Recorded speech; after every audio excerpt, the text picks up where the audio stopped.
assegurou-lhes o Messias: eu sou o caminho, a verdade e a vida. Ninguém vem ao Pai senão por mim.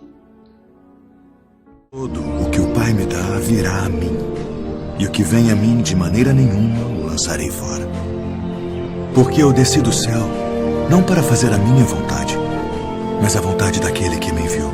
E a vontade do Pai que me enviou é esta: que nenhum de todos aqueles que me deu se perca, mas que o ressuscite no último dia.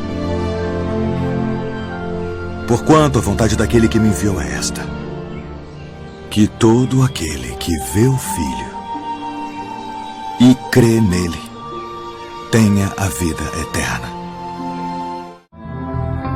O Messias é a verdade. Em João, capítulo 18, versículo 37, quando Pilatos interrogou ao Messias: Tu é rei? Aí o Messias lhe respondeu: tu dizes acertadamente que sou rei. Só, meus irmãos, que o reino do Mestre não é deste mundo. Por esta causa eu nasci. Nasceu sendo a verdade. E para isto ele veio ao mundo. Ou seja, para isso ele se fez carne, pois ele era o Verbo. Ele era a palavra que se fez carne e habitou entre nós, para testemunhar da verdade. Todos os que pertencem à verdade, ou seja, todas as ovelhas, ouvem a minha voz, a voz do único pastor, chamando as ovelhas para sair desses apriscos, como está descrito em João, capítulo 10. Em João, capítulo 8, versículo 45, o Mestre diz assim: mas porque eu digo a verdade, vós não credes em mim. As pessoas, meus irmãos, amam mais a mentira, amam mais as trevas do que a luz, a verdade, que é o Messias. Em João, capítulo 8, versículo 32, o Messias diz: e conhecereis a verdade, e a verdade vos libertará. Quando ele diz: conheçam a verdade é ele mesmo. Conheçam a mim, o verdadeiro Messias, filho do Pai, Galileu, o Emanuel. E eu libertarei vocês, porque ele é a verdade que liberta. Pois se o Filho vos libertar, lembra? Verdadeiramente sereis livres. Livre de quê, meus irmãos? Desses apriscos que estão aprisionando, livre dessas gaiolas em que nós, sendo passarinhos, vivíamos presos. Alguns saíram, outros continuam nessas prisões. Entendeu, meus irmãos? Mas se o Mestre vos libertar, verdadeiramente serás livre. Ele é a verdade que liberta. Se o Mestre, ele é a verdade, por que então essas pessoas seguem ensinos de Moisés? Se todo aquele que vive debaixo da lei de Moisés está debaixo de maldição, seguem o próprio acusador, o próprio diabo, pai da mentira, meus irmãos.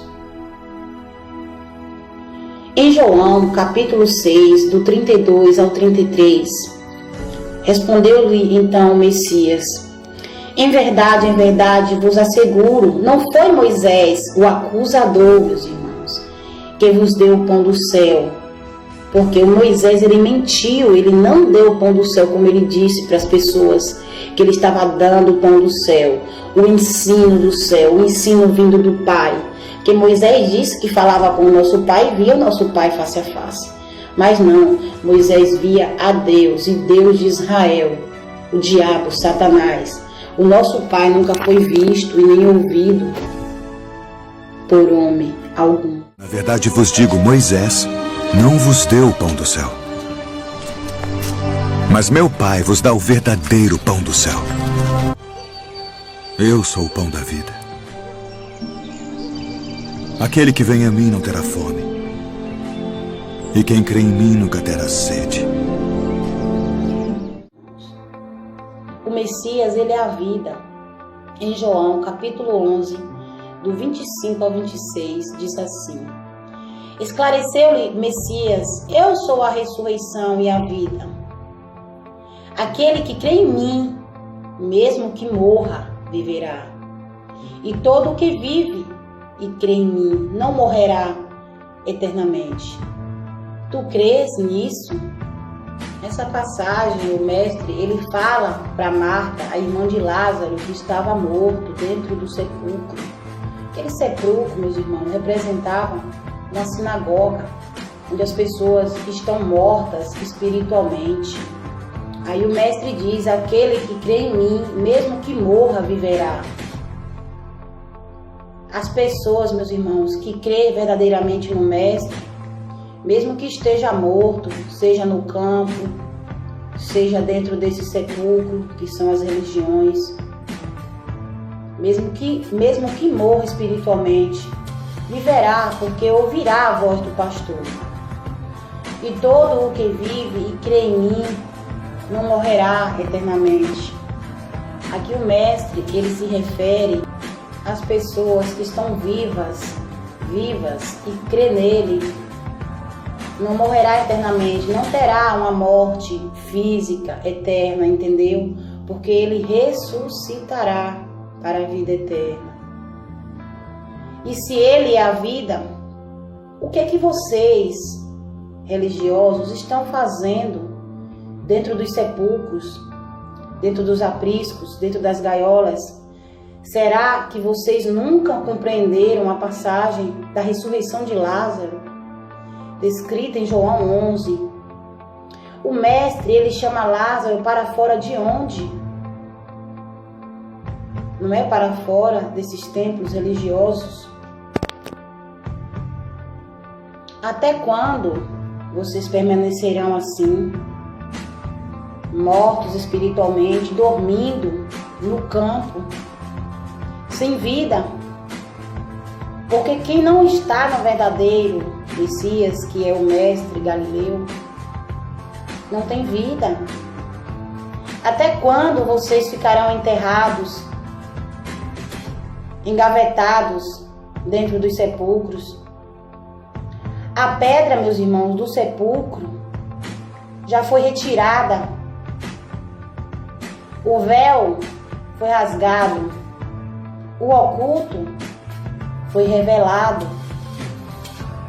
O livro selado em Daniel, capítulo 12, que seria aberto para o tempo próprio do fim, já foi retirado esse selo, já foi aberto.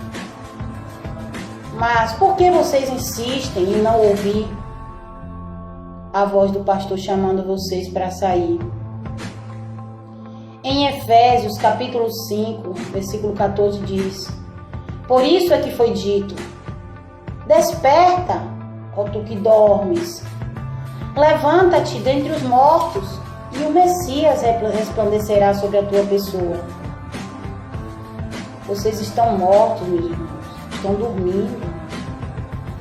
É hora de despertar, é hora de acordar, é hora de ressuscitar, se levantar. Lázaros, ovelhas, igreja, vem para fora. Em Romanos, capítulo 13, versículo 11 ao 12 diz: fazei desta maneira, discernindo o tempo em que vivemos, pois que já é hora de despertardes do sono, porque agora a nossa salvação está mais próxima do que quando cremos. A noite, as trevas, vai passando e chegando ao seu final. O dia logo alvorecerá, ou seja, logo o Mestre voltará, meus irmãos. O mundo que está entregue na mão do maligno, na mão dos caídos, breve voltará para a mão do nosso Pai. Portanto, abandonemos as obras das trevas e revistamo-nos da armadura da luz. Ou seja, não compactuem com as obras infrutíferas das trevas, meus irmãos. Venham para a verdade do Messias, que é a luz. Sigam o único pastor. Sai dela, povo meu.